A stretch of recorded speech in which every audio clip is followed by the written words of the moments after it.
Picture अभी बाकी है मेरे दोस्त, पिक्चर अभी बाकी है। মার্কিন প্রেসিডেন্ট ডোনাল্ড ট্রাম্পের সাম্প্রতিক এক বিস্ফোরক দাবিকে ঘিরে নতুন করে উত্তেজনা ছড়িয়েছে আন্তর্জাতিক অঙ্গনে। তিনি দাবি করেন, যুক্তরাষ্ট্র ইরানের নৌবাহিনীকে প্রায় ধ্বংস করে দিয়েছে এবং তাদের ১৫৮টি জাহাজ ডুবিয়ে দেওয়া হয়েছে। তবে এই দাবির জবাবে এক অভিনব ব্যতিক্রমী কৌশল নিয়েছে ভারতে অবস্থিত ইরানি কূটনৈতিক mission. Consulate general of Iran in Mumbai সামাজিক যোগাযোগ মাধ্যমে একটি ভিডিও প্রকাশ করে ট্রাম্পের বক্তব্যের পাল্টা বার্তা দেয়।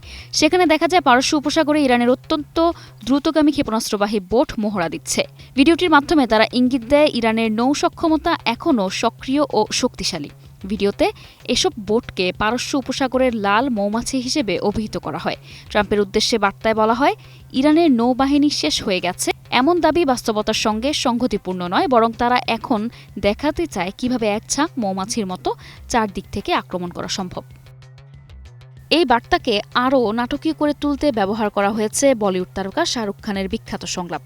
২০০৭ সালের জনপ্রিয় চলচ্চিত্র ওম শান্তি ওমের সেই বহুল পরিচিত ডায়লগ আভি তো সির্ফ ট্রেলার হ্যাঁ, পিকচার আভি বাকি হ্যাঁ যোগ করে তারা বোঝাতে চেয়েছে মূল শক্তি প্রদর্শন এখনও বাকি। এর আগে ট্রাম্প তার নিজস্ব সামাজিক যোগাযোগ মাধ্যম ট্রুথ সোশ্যালে দাবি করেন ইরানের প্রধান নৌবাহিনী কার্যত ধ্বংস হয়ে গেছে।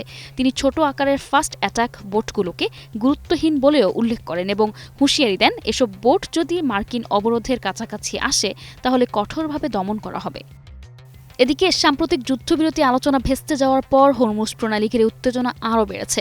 ট্রাম্প প্রশাসন ইরানের বন্দর অবরোধের নির্দেশ দেওয়ার পর ইরানও নিজেদের সোয়ার্ম অ্যাটাক সক্ষমতার ইঙ্গিত দিচ্ছে। আর সেই বার্তার সঙ্গে শাহরুখ খানের সংলাপ যুক্ত হওয়ায় পুরো ঘটনাটি বিশ্বজুড়ে নতুন মাত্রায় আলোচনার জন্ম দিয়েছে।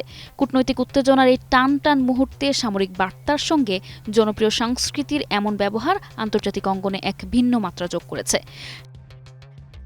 শাহরুখ খানের সংলাপকে প্রতীক হিসেবে তুলে ধরে ইরান যেন স্পষ্ট করে দিল, সংঘাতের মঞ্চে এখনও শেষ দৃশ্য আসেনি, বরং পরিস্থিতি আরও জটিল ও বিস্ফোরক হয়ে উঠতে পারে। নিশা আলম, নিউজ ডেস্ক, ২১ টেলিভিশন।